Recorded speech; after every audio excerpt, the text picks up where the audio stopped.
Hello everyone and welcome back. We have made our way into the second match here between eHUG and NoT Today in a best of 3 match for the North American Qualifier, or the American Qualifier, for the Fallout Gaming Major All-Stars Tournament. We have to get one team to make their way through this bracket and towards the Malaysia Land Final. It's a 100K prize pool that's going to be crowdfunded through the ticket purchase that you yourself can get in the store if you want to get in on the action. So with that, we got match point right now for eHUG.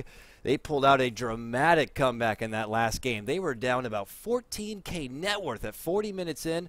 But sure enough, they were able to just crawl themselves back into it tooth and nail with the help of Yawar's Morphling and getting that sweet pick off onto Van's pesky Slark. So without further ado, let's get the action underway. I'm myself, KotLGuy, bringing you the English coverage over here on Beyond the Summit. But I'm not going at it alone. I got good buddy David Blaze joining me. And Wildcard Dota, I'm going to give him a quick shout-out for joining us for doing the stats work, but he was unable to make it here for the next game, so we'll be without our stats. But Blaze, man, what a crazy game number 1. Not today. They need to really shake that one off if they want to come back for game number 2.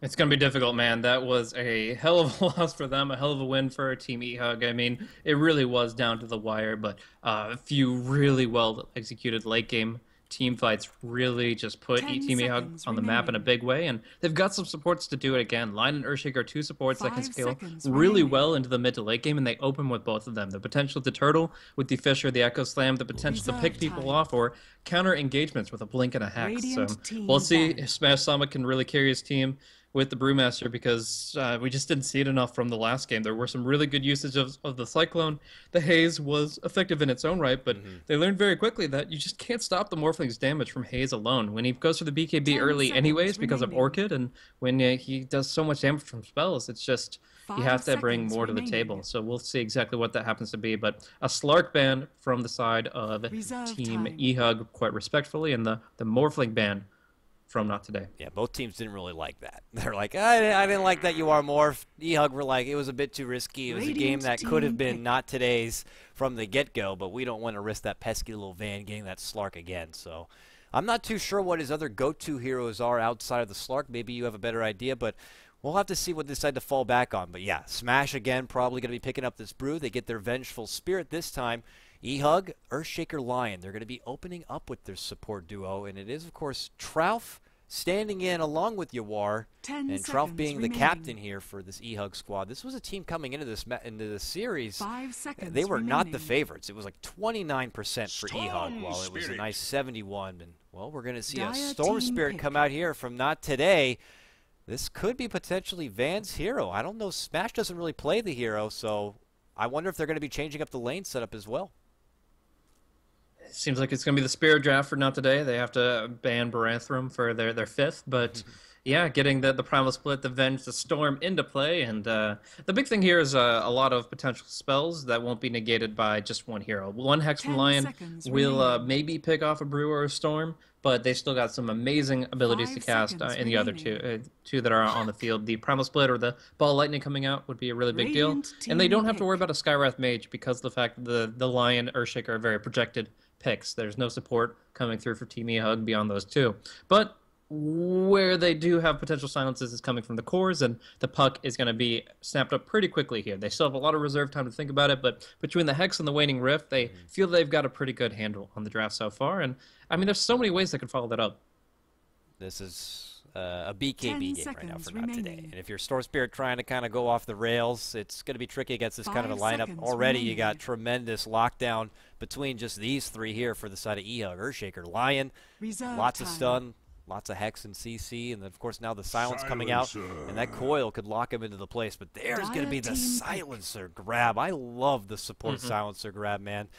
Now it is a lot for this global to be used at a crucial moment because it's all about Silencer and his ultimate. It's got a long cooldown, so you got to make sure it counts when it's needed. And you have a team here already between Puck and Earthshaker who just relies so much on their initiation game, on being able to just build around a huge team fight. Silencer is one to just kind of be the combo breaker of the whole group. 10 seconds remaining.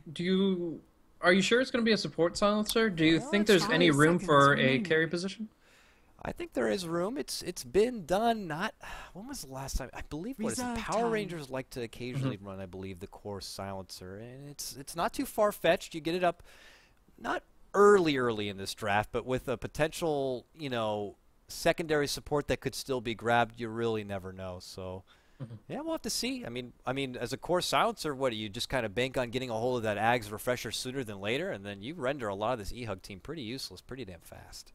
Yeah, I think there's a lot of potential for actually getting farm on the hero, but he is squishy. If you don't have a good Venge who's ready to swap at a moment's notice, then he could just be killed off in a chain of stones, maybe a finger. So there's a lot of risk to it, but there's also a lot of potential value in it, and I just thought that was an interesting point to throw your way. But we'll see exactly what they have in store for us once we see the 5th pick come through. For now, he's just in general going to offer some great utility as far as his team fight ultimate, and if he does go carry, of course, they did buff a little bit of like his glaives and how they scale, so some real potential for him. But eHUG, just saying, no matter who you put the most farm on, we're going to be able to counter you. The Doom comes out, they not only have the Waning Rift and Hex as ways to silence their opponents, but if there's no Lincolns up on the Storm Spirit, he could be brought down to earth and grounded very quickly. Yeah, they're going to need some serious defense. He's like, I got to get a BKB and I got to get a Lincolns. This is ridiculous. So we're going to get someone else who can get a Lincolns to help me out with it. I mean, this is a dirty eHUG lineup coming out. Just a lot of lockdown, just a lot of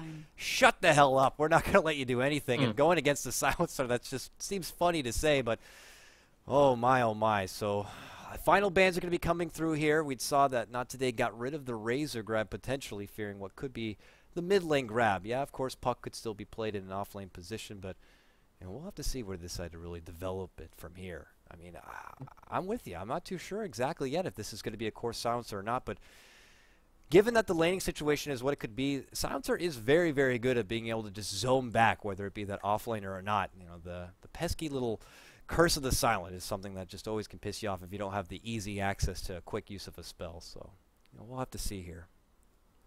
Yeah, well, I mean, right now, the way I look at it, if MJW picks up the Doom in the off lane, he can play it very similar to how he ran the Bat Rider last game. It was definitely ban-worthy for Not Today in Phase 1, but you get the Doom, you single somebody out, you take them out of the fight, and that's going to be the key thing here. If you take out a split, the team fight just doesn't happen at all. If you take out the Storm, then they're not really going to have damage to follow up that disable. So overall, I think that it's just all really going to be about his decision-making in the fights, and if you can follow that up with some good hard right-click damage, that'd be great. Probably still want to go for a hero that goes for BKB relatively early on the side of Team eHUG. Their carry position should be BKB reliant, and there's a ton of heroes that fit that. PA could go and work really well in this lineup because she gets in quick and she can commit with that BKB as well as get a lot of farm because the Shaker and Lion give her a lot of space. The Troll Warlord, surprisingly, has not been mentioned this entire draft. Yeah. Jug as well, also ignored through this draft. I mean, he's got a Blade Fury, I guess, if you need a built-in BKB, but it is funny to see those heroes both being ignored here.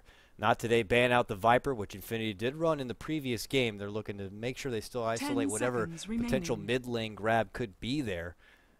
I'm just trying to think as far as what other options are available. It's looking more than likely that it could still be the Brew as the mid-lane matchup here for Not Today. You know, it's kind of a toss-up between him and the Storm. And it's the ball's in eHUG's court as far as what they want to set it up. TA, does that seem like a crazy option? She can get a BKB. She's good on Dire's side, being able to help out with the Roche if necessary. Does it seem pretty far-fetched for eHUG to go something like that? But I guess before we get to that, Not Today are going to be first to pick up on this 5th and final grab. Yeah, a lot of ways I can go about it here. The Juggernaut ban from Team eHUG implies they believe this was Fort Silencer, so that would be a #1 position that they're looking for, since they do trust Smash to run the Brewmaster in the offlane, though difficult as that may be against Shaker and Lion. But yeah, if it is indeed a 1 position, I already mentioned that the Phantom Assassin, she's still pretty good. Troll, very strong indeed, but yeah, it is going to be the Troll, and that's going to give a lot of potential mid to late game scalability for your entire team because, honestly, Brewmaster can crit pretty hard. Storm Spirit attack speed is really good for him. Silencer, even, if he goes into a kind of semi-carry type role, can do a lot with the Troll. So Van, a lot on his shoulders once again, but he's got a really good initiation lineup behind him. He does, but now they have a PA that's going to be picked up on eHUG's side, and I do remember Yawar had played a fair amount of PA, whether it be in NEL or when he was helping out with Root Gaming.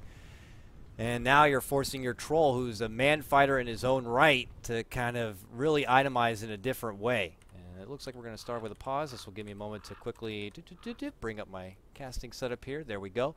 But yeah, so Troll, the only one who can really kind of build into an MKB unless you got some sort of luxurious farm being thrown together on your your Smash Brew, PA could really be a handful for this Not Today squad, I feel, at some point. But based on draft alone, Blaze, who do you got, man? Who do you think has the more well-rounded lineup right now? I feel pretty secure with eHUG and how they could develop through and form a pretty nice late game. Plus, they have plenty of lockdown and counter picks, but Not Today and all the potential we've seen from Van, you really never know.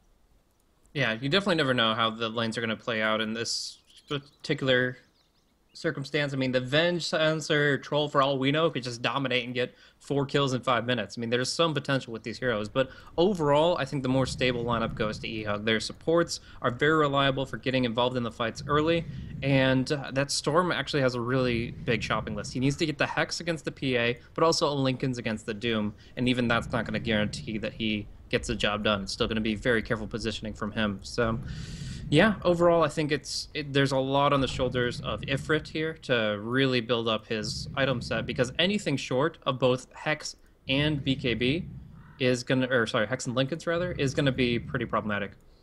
So with that, looks like we'll potentially get back underway as Trough says he is ready to go, and it's looking like an eHUG here. An MJW offlane Doom is in order, so I'm curious to see if they're going to decide to go with a 2-1-2 kind of laning setup here for eHUG, as Infinity is going to be taking the puck to the mid lane. Don't see a whole lot of the puck mid lane game anymore, at least I'm thinking back to like Star Ladder. When they ran the puck a lot in the mid lane, it just seemed to always come up short, even though they loved to play their puck. So we'll see. His matchup potentially could be the Brew in the mid lane. But here we go, back underway. This is, of course, game number 2 here for the major All-Stars Dota 2 event that takes place in Malaysia. We got to get one North American team or American team to qualify, and we got a game number 2 here between eHUG and Not Today. Match point, rather, for eHUG. And I'll lead off your introductions here on your Radiant side. We got Not Today, the Peruvian squad. It's going to be Van, their newest flashy player. He's going to be playing your Troll Warlord. We got Rowlers, who's going to be playing your support Vengeful Spirit. Ifrit is going to be playing your Storm Spirit. Up and above, we're going to have Mystical, going to be playing your Silencer, and that leaves me Pastor or Smash. He's going to be playing your Brewmaster in what looks like the offlane setup. Yep, and he's got Stout Shield, Tango Salve. That might be enough for him to hold the line, but the boots first online, it shows that they want to try to really put pressure on. And if Silencer goes to that bounty run, oh my gosh, that would be a huge mistake. I think they might even leave it for a few extra seconds. Like, if you can just wait until you see him going for it, you could try to go for the chain stun. Yeah. An important thing to note, though, is that Hex does not stop you from picking up runes. So if you do get Hexed, you can still snatch it for yourself and then, unfortunately, feed First Blood. But in this case, the Earth Spike will keep him out. And Mystico does... Oh, that could have been bad. That really could have. But stupendous. Good call. In the end, Yawar takes the bounty, and Ifrit snags it for himself. And that gives him really close to the bottle, actually. And with that, we're going to see the bounty picked up from them as they head to the top. It is going to be a tri-lane setup here as they'll try to zone back Smash and his Brew, but he's going to get the assistance from Mystical on his the Silencer there. Johnny Walker, also known as Trough, of course, is going to be playing his Earthshaker, it would look like here. Of course, the D2L caster, who's been kind of renegading all over the place as far as teams go, and Opera Singer. So we'll see. Yawar is going to be playing your PA Ryu's on that Lion. We'll send out that trifecta up top. Infinity on, of course, the mid lane puck. Bottom, MJW is going to be on the Doom, going toe-to-toe with Van and his Troll for now, at least. But we got to make sure we keep eyes on this top lane. I'm feeling this could be pretty action-packed. They're going to try to just make sure they bully Smash back from getting any sort of easy CS, even XP. There's going to be the early stun harassment already coming out. And Yawar should have a relatively good time here. I wonder if it's worth going into the early investment into Drunken Haze just to help out Yawar from not getting the easy CS or not. I think that's the overall point of having this duo up here. Mystical is going to be harassing a little bit with the Blades of Wisdom, and eventually, yeah, the Brewmaster will be able to haze pretty early on. I also really like the Observer Ward that they placed in the lane here. Like, it actually scouts out anything Earthshaker can do as far as movements, and they have to go to the river to find them. But either way, I just don't know if this dual lane will work out. There is still some real potential. Even if they see the Shaker coming, they won't be able to respond in time. And with the double stun from Lion, I actually think that although they might hinder Yawar's CS a little bit, they might just feed him First Blood. I do understand that, you know, Silencer is pretty level dependent. You want to get the early levels onto him, so putting him into a tri-lane, it's going to be a very slow start for him. So being in this dual lane will allow him to get a little bit here side by side with Smash. They actually get to work with this pull camp. They get a couple of the creeps working their way, but look at the bounty rune here. They're making it go onto Ifrit, and they get him. Ryuza's going to get the first blood here, it looks like, for eHUG, as they snag up that Storm Spirit. Really quick action. MJW also trading with rollers in the bottom lane at the same time. He's got the movement speed advantage pretty hard, but Magic Missile should be enough to make him fall back from that position. Either way, like, I mean, the movement up on that top rune, it's going to make it a lot more difficult for the Storm, because he just can't feel confident whether or not the supports are rotating there. They knew they were off the map, but they didn't know where, and it just makes it more difficult to engage in certain positions. Now Smash doesn't have that haze, does have the Yorker Brawler though, and he's fine for the moment. I don't know if it's Year Beast time or not. Yeah, well, yeah, it is. Okay. I was watching the countdown, and you know, if this was really quick 2-0, maybe we could avoid it, but the Beast lag is real, and it's going to be for, unfortunately, about 20 minutes. And obviously, anyone who's just tuning in, this is something we did experience in the previous series when the Year Beast is awake and ready to brawl, and all those hat fiends out there are ready to queue up. That, unfortunately, does pay a toll, apparently, on the servers. And that means the servers, even here in the competitive play, do suffer a little bit. So we could see a couple of hiccups and a couple of pauses until that Year Beast period is over with. We'll just hope and cross our fingers that it's not going to be too tough right now. So back to farm we go. Infinity gets a huge boost as they take down Ifrit. Just prior to that, he does manage to throw together his bottle, but you already got, you know, Infinity with his own bottle and his null to work with. As he's 18-6 as far as CS. Storm is, though, right behind him at 17-0. So they're on par with each other. Not too shabby. Ooh, shaker block coming out on Van. Takes a lot of damage here. And with the follow-up Centaur stun, Van's going to take a lot of damage. Will be able to tango through and barely survive. No! The damage from the Scorchers is sufficient, and the Orb of Venom slow keeps them out of the safety of the tower long enough. A perfect chain of disables. And, well, it looks to be a kill that just generally doesn't happen. It goes through because this is a hero that doesn't have that much effective health against magic damage. Beautiful setup right there from Trout to make the rotation bottom lane. Ryuza's going to get zoned back here from Miskow, is able to easily do a bit of the extra damage there with the glaives and putting 2 points in the last word early on, knowing that Ryuza could easily get the mana drain to kind of, you know, thwart any sort of early curse harassment. Just doing his job to zone back and create space for Smash to find his own way as far as CS. He has managed to put together about 15-2 CS, so it's not too bad. On the other side, Yawar is at about 18-0 on his PA. It's not too shabby for him either. Considering this started as a tri-lane kind of a setup here, and Miskow currently is going to be also working with the pool to get it back in their favor. So not too shabby early laning phase here for Not Today in the top lane, but of course with that takedown on the bottom on the Van, and they took down Storm Spirit. They could do it again. Fisher to lead off from Trout, and the coil setup. Ifrit's going to be in trouble, and Ifrit's going to be dead. Infinity picks up the kill on his puck, and eHUG continues to dominate here in the mid lane.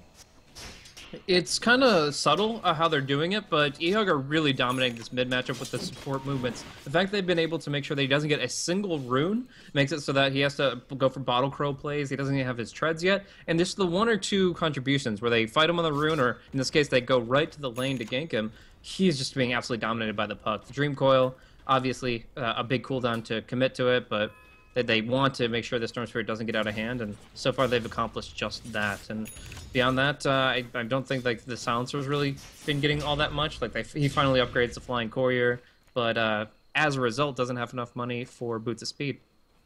Rowlers makes an adjustment from the bottom lane, it looks like, for now, as he does rendezvous with the Courier. Will be able to secure a couple extra obs for himself to hopefully track down this pesky support movement. Mid lane, the Vortex Bull is going to be there on Infinity, but he's fine. Walks away, doesn't even need to pull out the Shift or Orb or anything to get away.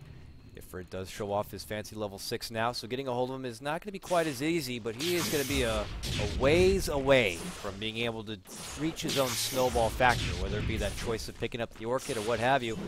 He's got to build up the farm before he can get to that pinnacle point. Meanwhile, top lane, Fisher's going to fly out, does connect on both as they try to contest this side pull. Keep Not Today back for now. Mr. Cow, I don't even know if he can go this direction here. He doesn't have any boots. He does get a nice ward out, but always have to be cautious about getting kind of caught out there. The puck is on the move. The PA has some really good engaging tools, and you just don't really have as much to respond to as a support silencer. Like, you have 2 points in last word and a Glaze of Wisdom. If they jump you, you're dead. But for now, he'll stay as close to the tower as he can, and it's going to be Trout to farm up the jungle a little bit here. Now, another thing I want to talk about a little bit is the Storm Spirit skill build here. He's under-leveled for sure, and one thing he'll see is that he's 1, 1, and 3. The build that Sumail's been running a lot usually is more along the lines of 203. Do you have any opinion on that? I mean, Sumail's been making it work as reserving the Vortex and getting a lot of extra boost of damage without even needing the lockdown there, but I guess, at least for this Storm Spirit, he's been more hoping that with the follow-up of the additional lockdown behind him, the Vortex would be more than enough, but I'm not a big Storm Spirit player myself. Ifrit's going to just try to make do with what he's got for now, and if that means being able to rotate to a different lane, ball lightning forward and get the Vortex, that's just a little bit of extra time to get the kill, then I guess so be it. But right now, they're making a jump on the Mystical. Oh, wow, quick burst comes through from Yawar. With the assistance from Ryuza, they get the job done, but they quickly follow through with their own support grab. A 1-for-1 trade in the top lane, as eHUG will now be ahead still, 4-1. Yeah, at least the Avenge is getting involved now. That's a really big deal for him to just jump forward and help out Smash, who does a considerable amount of damage with this clap and always has mana available because of the Magic Stick spam of the PA. But yeah, just getting 1 point on the board, it only slightly makes up for how badly the rest of their lanes are going. Like, bottom obviously is a free farm lane, and was for Troll before he went to the jungle, but yeah, Smash is in trouble. The fissure comes through from Trout again, and another crit. Yawar strikes at home and gets the kill onto the Smash Sama. With Brew still yet to get level 6 and have that split at the ready, and props to Trout once again, just always being there in the dark with the convenient fissure. Uh-oh, Mystical may have gone too far. Yawar doesn't have the mana to make the jump, but he has the dagger, and with that, he can get a few strikes in. Yep, they get it done. In fact, it's Trout setting it up with the fissure who secures the kill. no boots on the silencer. It makes it very difficult for him to get away. You can live a little bit longer with the Magic Stick, but unless you have people alive and with TPs, you're not ready for the dive. And that's one thing, as you were talking about as far as the skill build, if he's going for the stun, you want him to be involved, right? Oh, gosh. I look away 1 second and Smash dies again. Infinity shows up in the lane, puts to use the coil. That is back-to-back takedowns on your Smash Brew, something I wasn't even expecting. I missed that kill. Yeah, they go on mid lane. Doom is going to make his debut, and with his set ultimate, they might make a go into Ifrit, and they will. He's going to drop. He just tries to fight with the last couple of auto attacks, but sure enough, he is dead. And he pops right there. MJW gets credit for that one. eHUG are off to a phenomenal start. Now at 8-1. This is devastating. Smash has yet to get his level 6. He died 2 times, and now he has to go to mid lane to find the farm. I mean, down bottom, Van is going to get some damage on the tower, but Yawar is right there to match him, and mischance versus mischance. Yawar has the more prolonged source of evasion, and Van is now completely cornered. No way to TP out of here, and that is going to be his death, feeding away with only getting half the tower's life. Oh, man. Dagger to the back is what's going to secure that one, and Yawar gets another kill for himself. No tower going to be taken down quite yet. Meanwhile, mid lane, Ifrit for the first time going to go on the assault himself. Ball lightnings forward and gets the kill secured onto Infinity, knowing that there's going to be no support rotation from eHUG as they've already committed a couple there on the bottom. They finally grab themselves another kill, a much needed one at this point. Not today. Very slow start for them, but hey, well, Smash is able to throw together his level 6. He's got the split at the ready. Silencer would love to get his level 6. That global could certainly help in some of these potential engagements and setups, but it's still feeling like a lot of the pace and momentum is in the favor of eHUG in the early game. Mid game, it's going to be more to their benefit as these ults continue to build up and come online. They see that 4 people have rotated to the top lane very clearly, and with the battle trance, you can take down the top tier 1. So that is going to be a pretty big boon for NoT today. They're going to be able to get a lot of team-wide gold off of that, and maybe kind of put some more pressure out on the PA. But I mean, she still had a great laning phase. 2 kills, 2 assists, decent CS values, and the end results, it's a perseverance as well as tread. So we are going to see that Battle Fairy build up before the BKB comes out. That just means that she can get, assuming that she doesn't get killed like 3 times in the next 5 minutes, she's going to get some really good farm across the map. Looking to accelerate quite a bit here. Ifrit's got full mana to work with, and maybe eyeballing an opportunity to make a go onto Infinity, but Infinity puts himself pretty low, shifts up and walks away just to be safe, as he acknowledges that NoT today will move themselves back towards the mid lane. Their tier 1 tower in that mid lane is already very low, something that eHUG are probably going to look to finish in the near future. Smash looking to get a bit aggressive here, scouting out the eHUG jungle. He's got his split, would love to put it to use here. That in conjunction with the initiation power that the Storm Spirit could set up should make for an easy grab. Given the rotations don't quickly follow through from eHUG, you really never know. There's Trout now coming to the mid lane. He's one of the few that can get the job done. They make the go on to Infinity with the global setup. That's going to make it for an easy grab. Nothing that he can do, but he gets off the big pound, and they manage to take down 2 for the exchange of 1. Finger flies out. Van's going to force the retreat. Meanwhile, back and below, Mystical gets doomed up. So are they able to finish off? They are. Yawar gets a hold and takes down Van. Now Mystical trying to walk away. Still doomed up. He's got Smash as his escort, and he will be able to walk to the promised land and out. MJW not letting up quite yet. Continues to strut on forward, but they will walk away, the victors. It's a 3-for-1 trade. Actually, Infinity, did he go down? I believe he did go down. I thought he did. I guess he didn't. Maybe No. He's face shift and at survived the last second. Like the tiniest bit of HP there. The damage just was insufficient from the Storm jumping in there, and the Echo Slam is the first spell to come out. And then shortly after that, when the stun came off, the Puck was able to Waning Rift and face shift away. They weren't able to finish the job. They don't kill the Puck, only getting the Earthshaker for 3.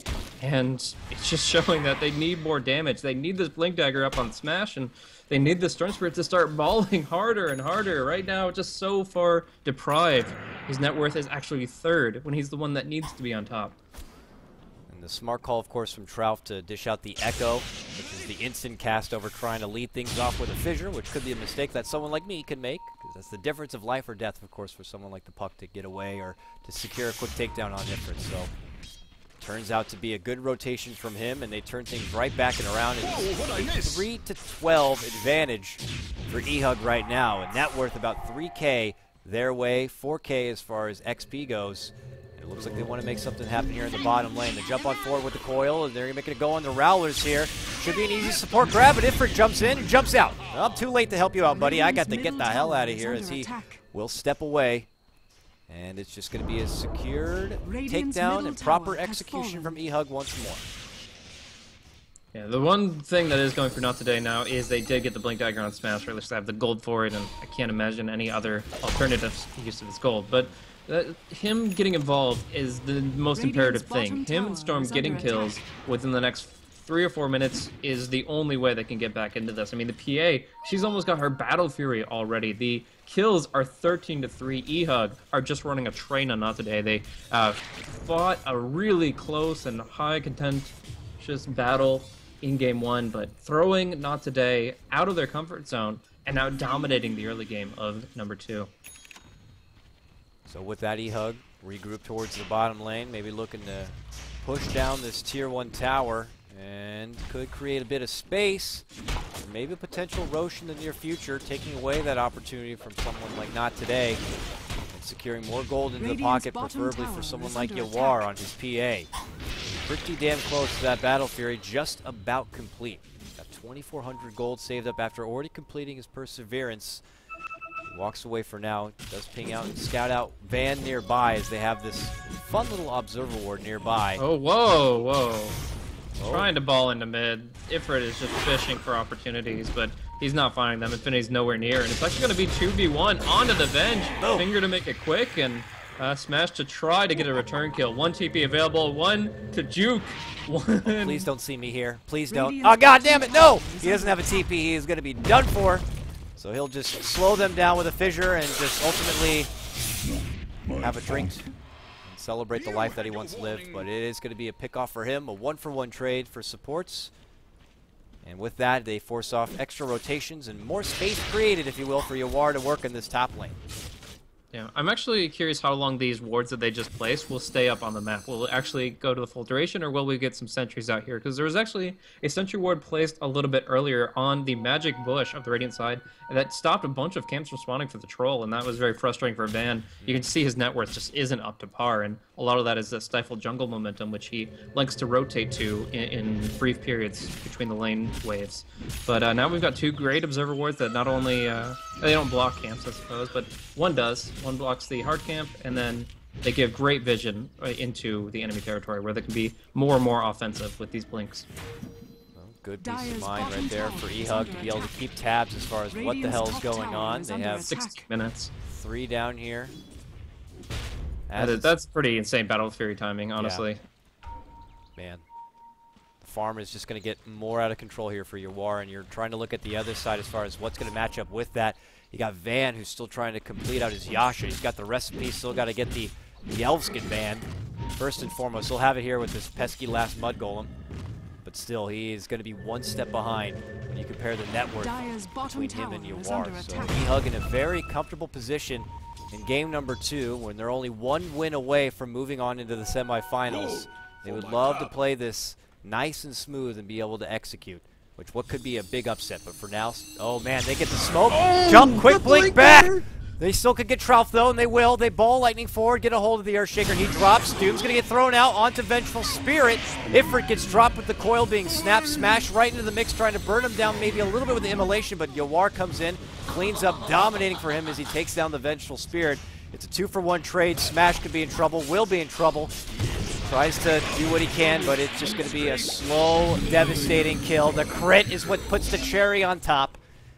And eHUG come out big again in this fight. A 3-for-1 trade. And what started as a Not Today smoke gank ends in travesty. And now it's going to be a move on into the Roche pit to get things started here. And I imagine what could be an uncontested grab. Yeah, you say travesty. I don't know. Like this is exploding for eHUG. That Blink Dagger reflex from MJW was amazing. The global silence and the split essentially amounted to an Earthshaker pickoff, and that's it. That's 2 huge cooldowns to commit to absolutely nothing, and they turn around very quickly. And another quick pick coming out.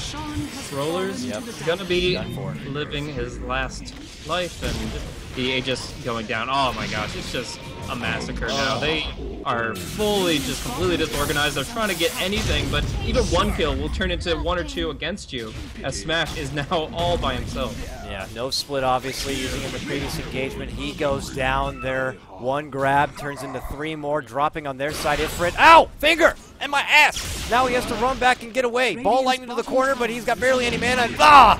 Unmerciful slash coming out from Yawar. Unbelievable. Clearly, it seems that maybe game number 1 has really shocked and rattled Not Today, because they just look a bit off of their game here in game number 2, or eHUG just looked that good. But this is an eHUG squad rolling with 2 stand-ins in Trout and Yawar. These couple of Renegade players certainly have been helping out eHUG quite a bit, and with that they could potentially be moving on forward in this Majors tournament. So 6-21, prominent start. Remember, it was game number 1 where they made the big comeback play. I guess you can never say die for Not Today, but I don't know, this hill might be just too steep to climb. It's a really difficult one. I kind of feel like with the smoke fight that just got turned around against them completely, where they committed all their ultimates and they just got wiped out. I feel that was kind of the tipping point. Like, they already were on tilt, but this just toppled them over the edge, and it's very hard to psychologically come back from this one. Not just from a straight-up Dota sense of they have more resources, they have better heroes to carry into the mid-game. It's really at a point where you're just like, what went wrong?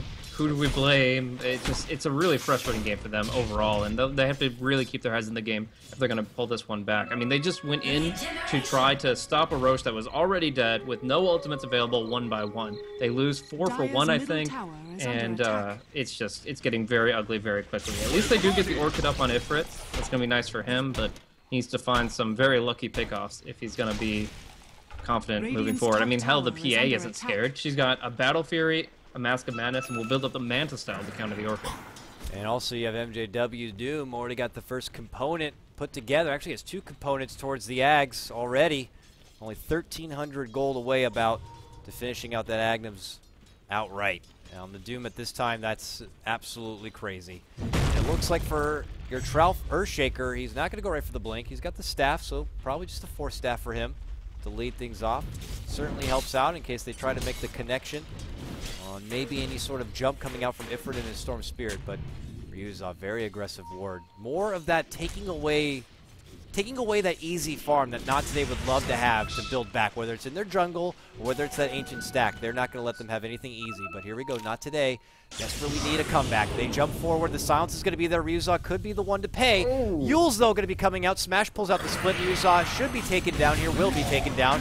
Fissure comes out. Van's going to eat the Doom, and he's going to man up here on MJW. Meanwhile, Yawar, very low, actually. His Aegis is going to get brought down. Very nice split coming out from Not Today as MJW moves behind, but now he moves right back into the fight.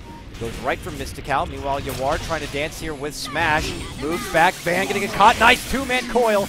Brings down one. Rollers could be the next to drop, and there's the Echo.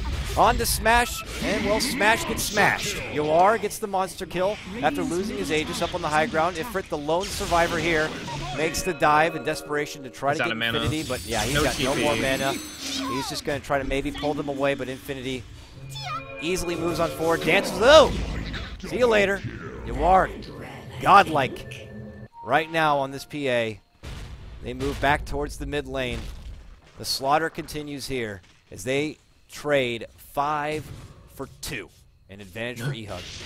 No mercy for eHUG whatsoever, and the one thing that I'm actually going to take note of is that they're actually building a bunch of Yule Scepters here. The Puck obviously goes one pretty frequently, but actually it's going to be a first item Yules for the Earthshaker, and this is entirely in response to the silences. If they're getting caught by Orchids or Globals, the one thing they can do is use items, and this dispels those effects as well as buys a couple of seconds for them where they're just taken out of the fight and force Not Today to kind of regroup on a different target, to change their focus. And with so many targets they want to bring down quickly, if you're constantly changing to one or the other, it's just going to be eHUG winning the fight 5-0 with everybody at half HP. And that's exactly how they want the fight to play out. So MJW is going to have his Agnems now complete. Huge grab for him. War. BKB seems to be the next on the docket here as he easily cleans up those Ancients. Just farm it up and wait till he gets that secured. BKB at the ready for any sort of next engagement, but not today have anything to say about it. They've already smoked up and they're scouting out the jungle territory of eHUG as they have Smash's split ready to go. Ryuzaw's nearby, mana draining a creep. He could be in trouble, and he has no blink. Uh-oh. Well, they'll make the jump, they'll make the pull, and they'll make the kill. Uh-oh, are they going to get away scot-free, though? There's the coil and the silence. Oh, and the doom. Smash is done. Jeez, not that unworthy. ulti is going to be getting them so many kills, too. They can just pursue to no end with that one. It's a lion for a Brewmaster, and it's also a lot of travel time. Like, they actually spent a good 30-40 seconds getting into the position to try to get that kill. We're going to be seeing Ifrit feel a little more confident with this Invis rune, but we got to remember that Yule's purges buffs, and that means the invisibility, if they see him, they can take it off and then try to bring him down after that. But they don't see him just yet. They bump into him. They bump into him. Oh, there's the pull. They're going to get Trout real quick, and they do. Infinity's able to get forced out and away. Walks right past the DD rune. Ifrit will stop for it temporarily to grab it. But Infinity's already on the way out. So they do manage to get a support grab right there. But it feels like for Not Today, with the exception of maybe that pick right there, no pick is going to be too easy. They invest a lot of that time top to smoke and get a simple little lion, but they lose so much more in getting Smash. So it just feels like nothing comes easy right now for Not Today. And with that, Yoar, BKB complete. 10 seconds at the ready. It wasn't hard enough already to bring this PA down. It's just going to be a whole lot harder. Now they smoke up and they're looking to go on the assault. Smash could be the target once more. Yeah, if they can get this blink initiation off, it is just going to be another death for him. They do get the silence. They will follow it up with everything. Finger brings them low, and that is going to be another KS dagger. He is so happy to secure those kills, and there's no global to respond. That's the big thing here. Is it's a really big cooldown, 130 seconds. In your pub games, you just hit current time every time he pops it, and you'll know exactly when you can take the fights. But meanwhile, yeah, we see just a lot of potential to engage long range. The Fisher comes through and jumping right onto the Vengeful Spirit. Not even a chance to turn and stun. Mask of Madness is just not going to make it very easy to get away. There'll be a crit coming out eventually, and the damage it brings is, well, you're going to be lucky to withstand it. So your Tier 2 is going to be dropped here. eHUG in full control of this game after a confident comeback in game number 1. They still hold lots of momentum going right into game number 2, and with that, Not Today.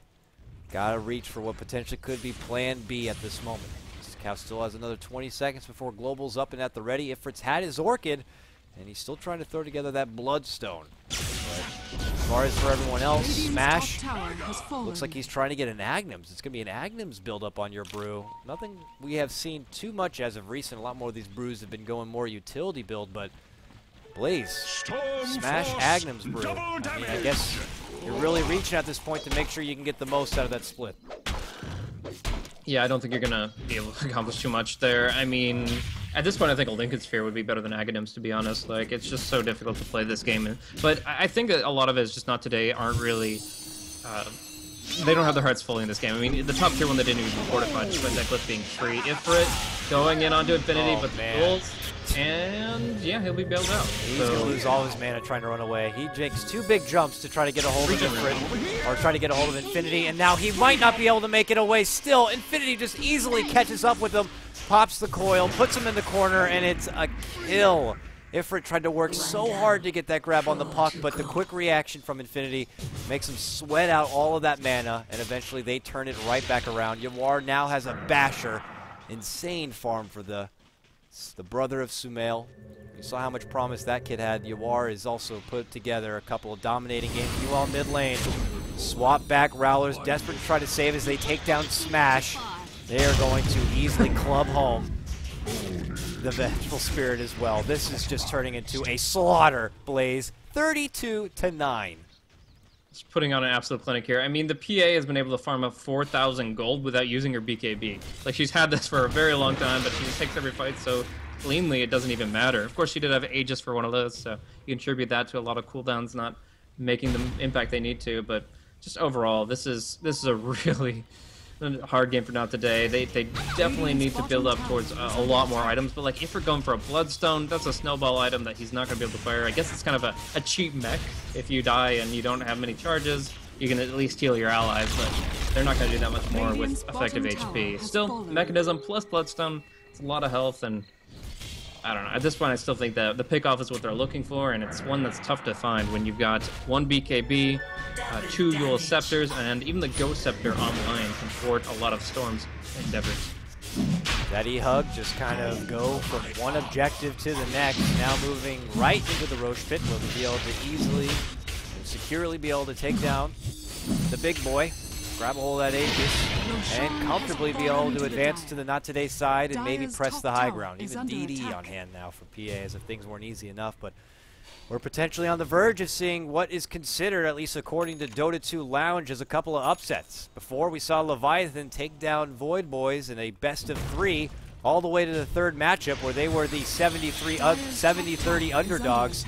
Same goes for this one. eHUG were the 30% underdogs coming into this. They pull off a big comeback in game number 1, and this is absolute domination in game number 2. So lots of hats could have been lost today, or won, I guess, if you're looking at the other side. But MJW could be in trouble. There's the wave, immediate BKB, and he's just going to walk on out. He's going to turn. Rotations come. Maybe chase. Yeah, that's a lot of movement speed, though. Yeah, but he has the blink. He's going to look to cut him off at the pass.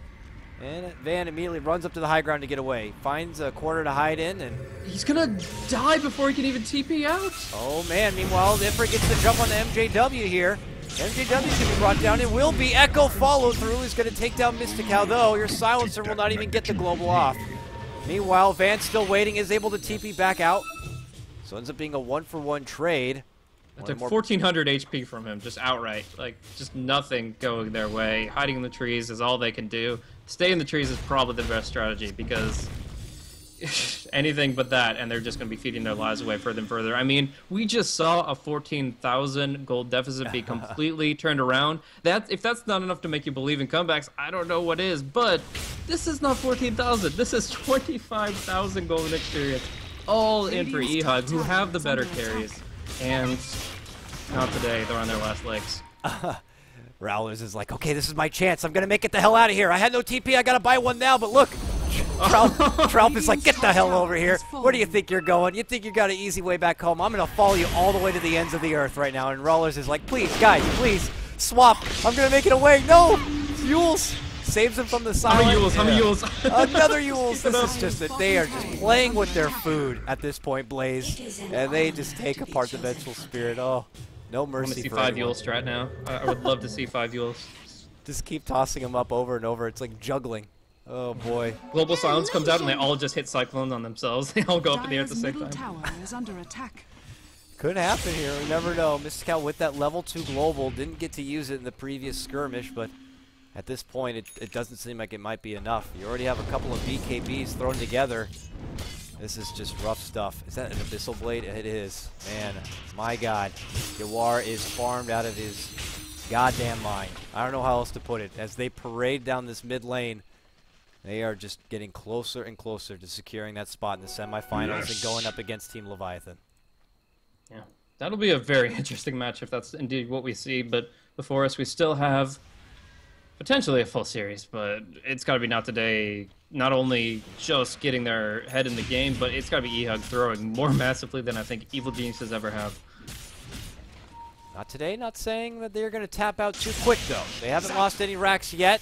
They may be down a lot as far as net worth, now 25K, and Ifrit may be dead. But that's besides the point. Oh, he manages to jump on out and slash. Comes out on the smash as Jawar tries to duke it out. Now he gets stunned. He's going to walk back and away from this one. As the bashes come through, Victor shows up. There's Trout, shows up, big echo. Flies on in the fingers, but secures the kill there on the Van's troll. Jawar, oh, he's so low. He walks away with 100 life. Barely alive as he goes to the high ground. The stun's going to be there. And, well, he is gone. Yeah, goes to the low ground, sidesteps, Smash is just getting clowned on right now. There it is. They get the kill. He dies. It's a full man wipe. Ifrit buys back, and Rowlers has had enough. He calls the GG at least for himself. Infinity says it, and it's over. They don't even need to get the racks or anything. It's just way too much of an advantage right now for eHUG. They have done it. They win 2-0, taking down NoT today. Unbelievable. An unbelievable upset indeed. Just, I mean, in this case, it's not even about the throw and the racks. It's just the kills, the domination. And I got to say, this stand-in lineup for eHUG has actually worked out quite well. I mean, obviously, like you said, the forming of the team and the fact that they were sponsored by eHUG was mostly based on their success and kind of the Tier 2 NA scene. And now trying to branch into the Tier 1, filling out their roster with individuals like Jawar and Trout really does seem to really make a difference. And again, it's just, I think they had a really solid draft. They played this lineup very well. MJW continues to impress. I think he made his impact throughout all 2 games this time around. And Jawar, I mean, you can't shut this guy down. On the Morphling that's being killed multiple times over, on the PA who gets a dual lane against her, he's just going to continue to impress and continue to dominate. And we'll see them against Leviathan. So we had a lot of great Dota matches for you today. We saw Leviathan and Void Boys go all the way to a game number 3. Leviathan coming out on top, and then we saw the huge comeback in game number 1 from eHUG, and they secure a dominating performance in game number 2. And that will conclude our action for today for the Fallout Majors Dota 2 tournament. And tomorrow, we're going to be back with more Dota 2 action. Tomorrow, we're going to find out who's going to make it into the finals as we're going to take care of our semi-final bracket. I'm going to show it right here on the screen, and as you can see from above, we're going to have Summoner's Rift, or the kind of new Fire Squad, take on Complexity, who looked really good in their matchup against Union Gaming. And then, of course, we're going to see the winners from today, Team Leviathan, take on Team eHUG. Should be a good one. Those are going to be 2 best-of-3 starting tomorrow, the same time as today, which is going to be 3 p.m. Pacific time. And that's 6 p.m. Eastern. A pleasure, as always, to bring you all the action. It was brought to you, of course, from myself, KotLGuy. Support me on my Twitter at KotLGuy. And, of course, support Beyond the Summit by hitting follow right there down below. And show some love and support to my great co-caster here, Blaze, by hitting him up on his Twitter at BlazeCasting. And, of course, shout-outs once again to KartDota at KartDota for helping us out with some of the stats work. So, with that said, we're going to wrap things up. A pleasure, as always, folks. Sit tight. We'll be back tomorrow for more Majors Dota 2 action. See you later.